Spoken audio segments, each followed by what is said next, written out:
Okay, so today we're going to talk about preparing and cutting your fabric. When you buy your fabric at the fabric store, it's going to come on a bolt, which is a piece of cardboard like this, and you will ask for however much fabric you need in yards or portions of a yard, and I'll attach a chart in the comments that tells what each fraction of a yard, how many inches that is. So you'll order how much you want and they will cut it for you. And fabric comes usually, give or take, 40 to 42 inches wide. Now you can buy wider fabrics than that, but most quilt fabric is going to be 42 inches wide. And that is a measurement from selvage to selvage.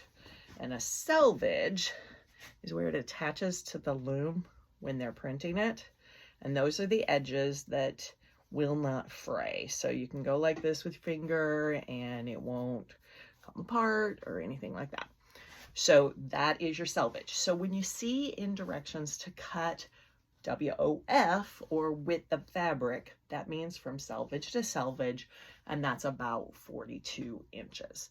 So sometimes the fabric is nice and straight and it doesn't need iron, and sometimes it is completely cattywampus and it does. So you make that decision. Is it straight? Is it wrinkled? If it's wrinkled, I very much suggest pressing it before you use it. Now, back in the old days, we used to wash our fabric before we started quilting and before we cut and things like that.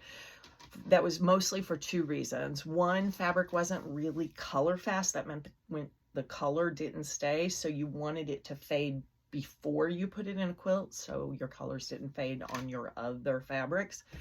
Also, because it had so much sizing in it to make it stiff, that you needed to wash that out because the quilt would be like stretched after you washed it the first time. Well, that's not the case so much anymore. Sometimes you'll get a fabric that is really stiff or really smells like dye. Those I would suggest washing. You don't wash them in soap. You wash them in about a tablespoon of salt. That'll set your fabric, and then the water will get rid of the sizing. Okay, so I am going to get us set up and ready to cut, and I'll be right back.